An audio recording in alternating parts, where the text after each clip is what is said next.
선민의 도덕적 생활 규례 첫 번째, 신명기 23장 9절에서 18절 말씀. 선민의 도덕적 생활 규례. 본문에는 선민의 도덕적인 생활 규례로서 진을 정결하게 하는 규례, 종의 도피와 관련된 규례, 불의한 수입과 관련된 규례가 나온다. 각각의 규례가 주는 내용과 교훈은 무엇인가? 1.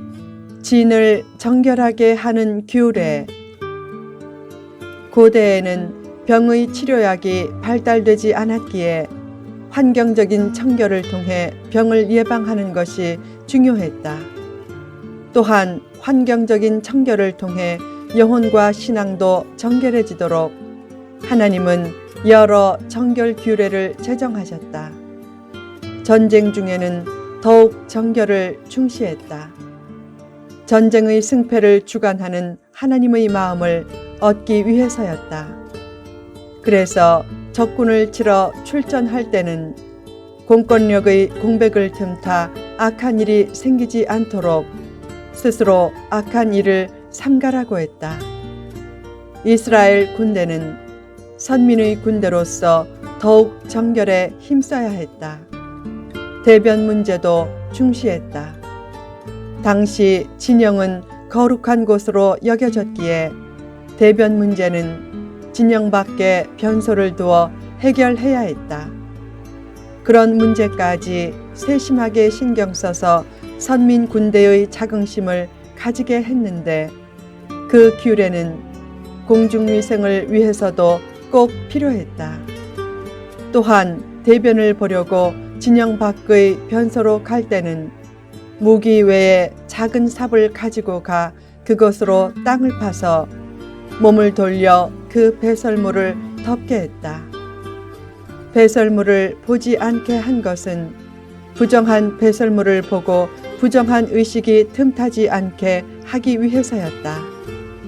왜 진영을 깨끗하게 했는가? 대적과 싸울 때 하나님께서 함께 하셔서 대적을 치고 구원해 주시는 은혜를 받으려면 하나님의 마음을 얻는 것이 중요하다고 여겼기 때문이다. 하나님은 내가 거룩하니 너희도 거룩하라고 하셨다. 하나님과의 인격적인 교감을 이루고 승리하는 삶을 살려면 성결은 필수 요소다. 작은 죄도 경시하지 말고 힘써 멀리하라. 작은 죄가 커져서 인생 전체를 불태울 수 있다. 기초 신앙생활에도 충실하라.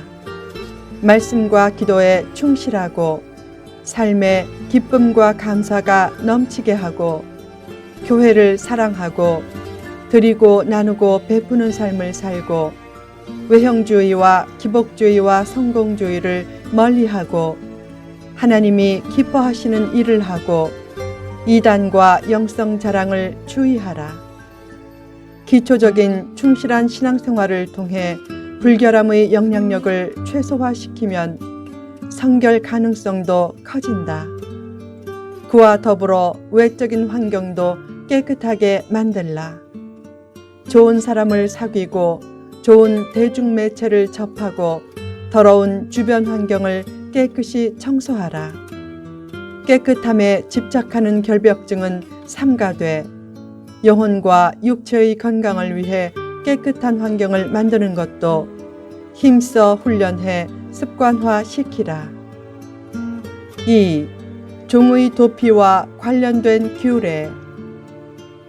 고대에는 종이 도망가면 사형당하거나 두 발이 잘렸지만 모세 율법은 주인을 피해 도망간 종을 주인에게 돌려주지 말라고 했다.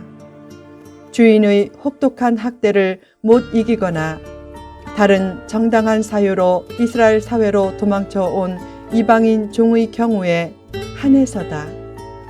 그 종을 주인에게 돌려주면 대개 죽기에 돌려주지 말고 그가 원하는 곳을 택해 함께 거주하게 하고 그를 압제하지 말라고 했다. 도망쳐 온 이방인 종에게 이스라엘이 도피성 역할을 하게 한 것이다. 죄를 지었거나 이유 없이 도망쳐 나온 경우는 예외다.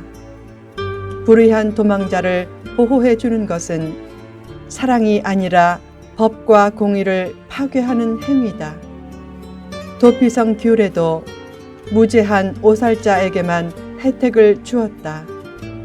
불의하게 학대받는 자를 위한 사랑이 내포된 이 귤에는 사라의 학대를 받고 도망친 하갈을 하나님이 긍휼히 여기고 약속의 말씀을 주신 장면을 생각나게 한다.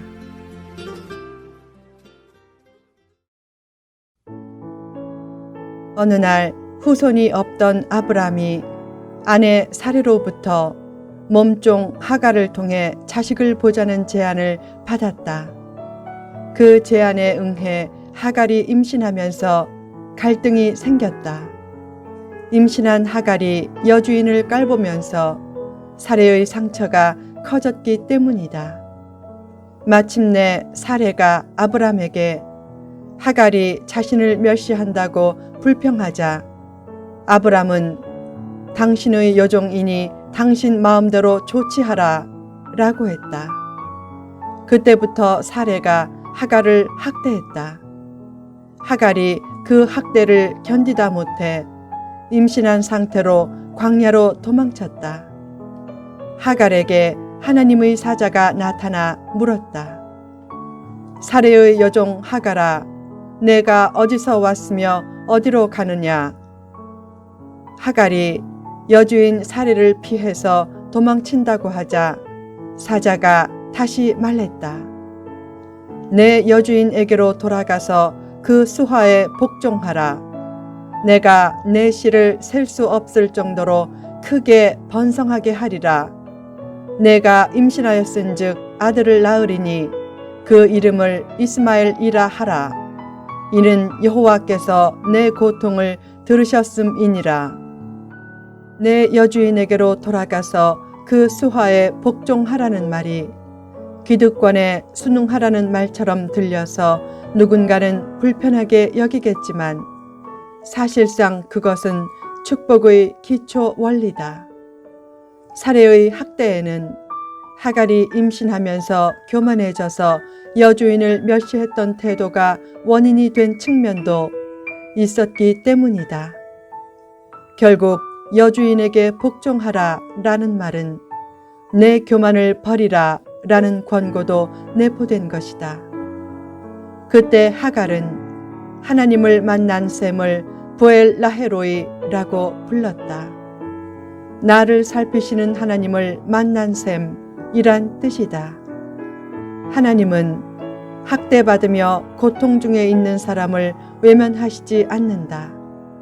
특히 고통 중에 자신을 돌아볼 줄 아는 사람은 더욱 외면하시지 않는다. 자비와 긍휼이 넘치는 하나님의 뜻을 따라 사람을 도구화하거나 수단화하거나 학대하지 말라. 사람이 하나님의 형상대로 지음받은 존재라는 사실만 깊이 묵상해도 기본적인 존중심이 생길 것이다. 하나님의 형상을 가진 사람을 쾌락의 수단이나 돈벌이의 수단으로 삼는 것은 하나님을 수단화하는 기복주의다. 하나님은 기복주의를 결코 기뻐하시지 않는다. 아무리 비천한 사람도 학대하지 말라. 고용인도 학대하지 말고 존중하라. 반면에 고용된 경우에는 최선을 다해 주인의 사업과 비전에 보탬이 되게 하라. 사람 간에 사랑과 긍휼이 넘치는 공동체에 하나님도 은혜로 함께 해주신다. 3. 불의한 수입과 관련된 규례. 당시에 성의 여신인 아스타롯 숭배자 사이에는 창기와 미동을 통한 매춘이 널리 성행했다.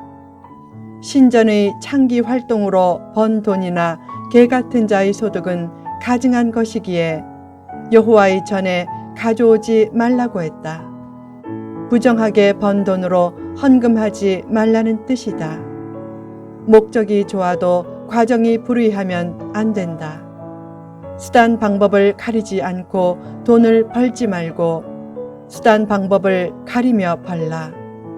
하나님은 불의한 예물, 즉 뇌물로 받은 돈이나 도적질한 돈의 11조와 가난한 자의 피눈물을 자아낸 고리 대금업자의 11조를 기뻐하시지 않는다.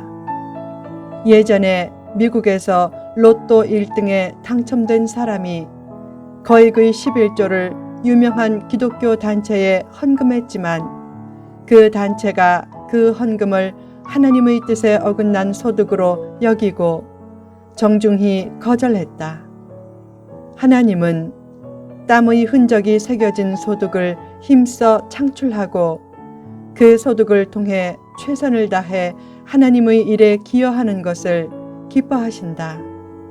믿음과 사업은 별개의 것이 아니다. 불의한 돈의 일부를 교회에 바치면 불의가 일부 탕감되는가? 그러면 하나님도 불의한 하나님이 된다.